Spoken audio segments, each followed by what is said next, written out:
Welcome to This Explainer. Today, we are unpacking a staggering story of deception, literally the most notorious spy ring in history. We're going to look at exactly how a superpower's elite managed to completely blind themselves to high-class treason, and how a few of the most privileged individuals in British society managed to shatter the security of the entire Western world. Okay, let's jump right into this by setting the scene. Picture this. It's a frantic Friday evening, May 25th, 1951. Two men in sharp, tailored suits are rushing through the crowds at the Southampton port, anxiously checking their watches. They barely, and I mean barely, make it onto a ferry bound for France just moments before it departs. They know that MI5 is literally hours away from raiding their London apartments. Over the weekend, the clock runs out as they vanish, crossing into Switzerland and slipping silently behind the Iron Curtain. By the time Monday morning rolls around and MI5 agents actually knock on their doors, it is way, way too late. Now, you have to understand, these weren't your average petty criminals. One was Donald Maclean, a highly influential diplomat in the British Foreign Office.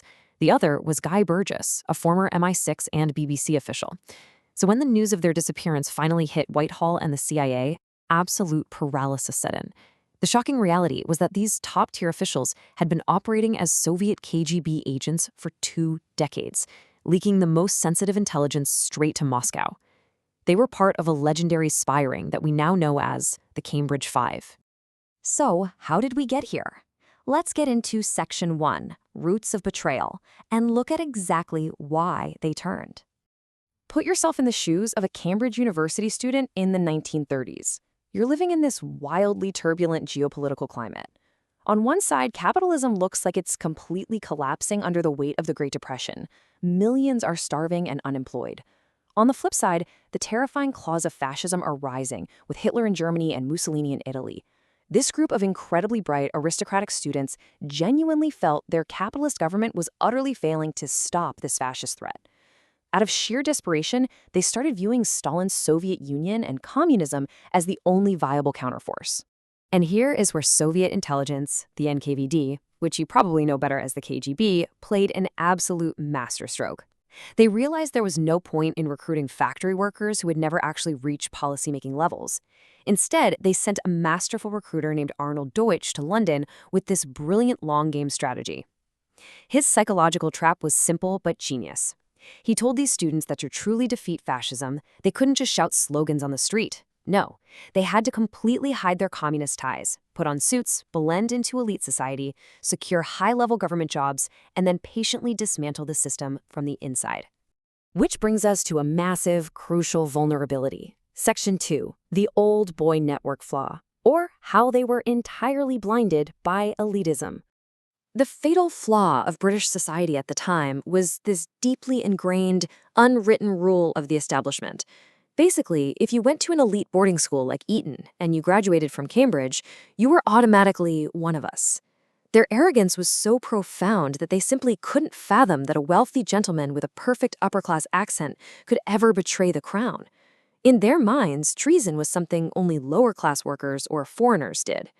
Because of this blinding elitism, recruitment into top-secret agencies like MI5 and MI6 was just remarkably lax. We're talking no modern polygraph tests, no grueling background interviews to investigate what they were up to back in their university days.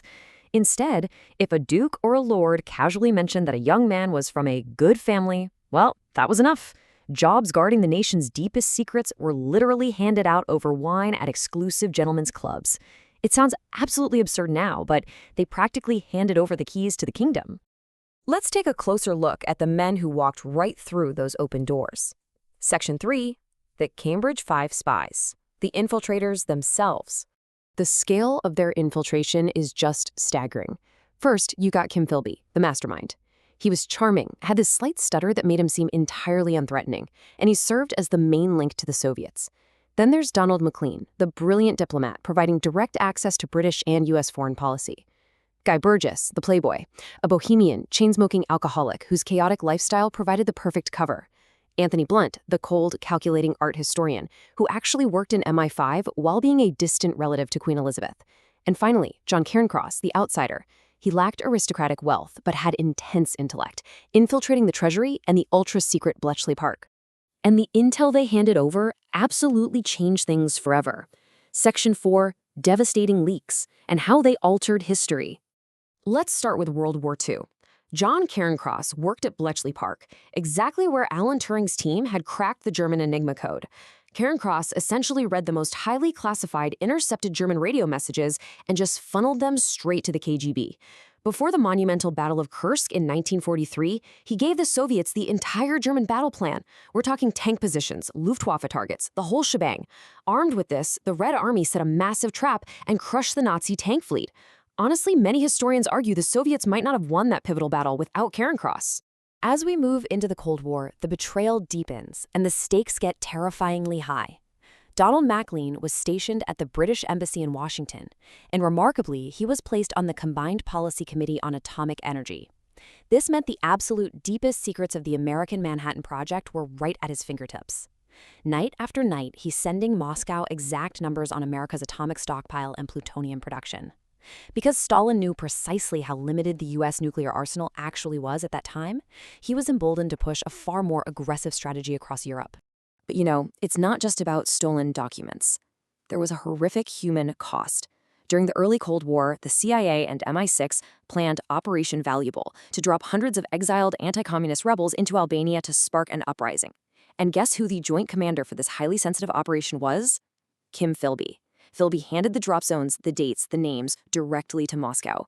When those hundreds of rebels parachuted down, communist machine gunners were just waiting for them. Philby coldly sent hundreds of men to be slaughtered just to serve his twisted ideology. The sheer tragic irony of all this really hits its peak in 1944. Just think about this. The biggest Soviet spy was given the responsibility of catching Soviet spies. Through his sheer intellect and the blind trust of that old boy network, Philby was appointed the head of MI6's Section 9. The sole purpose of Section 9?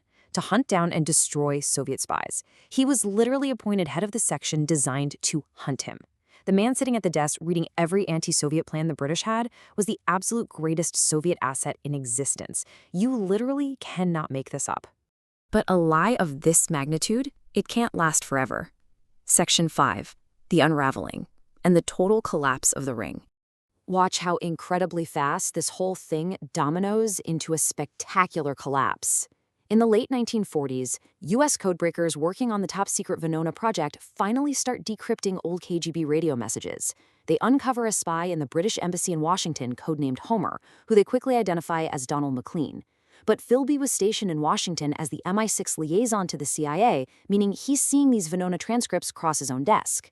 Panicking, he orchestrates his stunt to get Guy Burgess sent back to London to warn Maclean, which directly triggers that frantic midnight escape to France that we talked about at the very beginning of this explainer. With those two gone, the spotlight immediately swings to the man who lived with Burgess in Washington, Kim Philby. The media starts calling this unknown informant the third man. The CIA kicks Philby out of America, and MI5 subjects him to grueling interrogations. But Philby?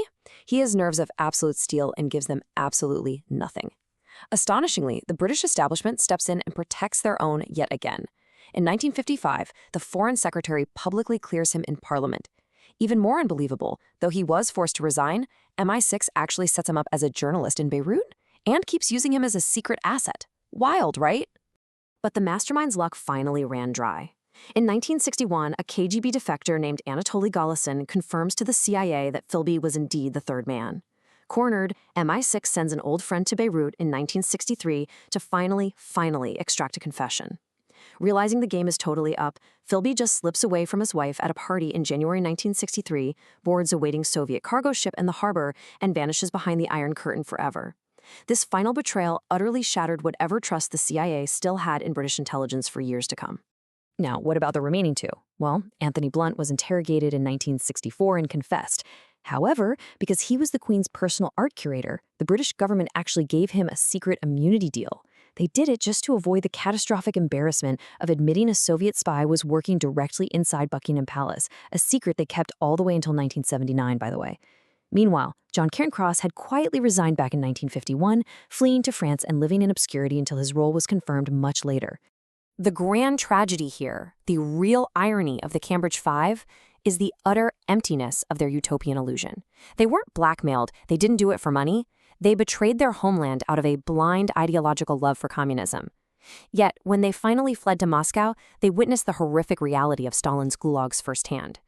Burgess spends his final days completely miserable, stumbling drunk through Moscow streets, desperately clinging to his tailored British suits.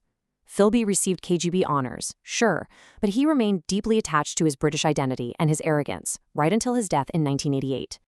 And that leaves us with a profound final thought. The Cambridge Five dismantled the security of the free world, not with guns, but with elite pedigrees and a flawed ideology. So as we look at our own modern institutions today, we really have to ask ourselves, what is the true cost when ideological blindness goes entirely unchecked by those sitting in the halls of power? It is a stark, dark warning from the shadows of espionage that we absolutely cannot afford to forget.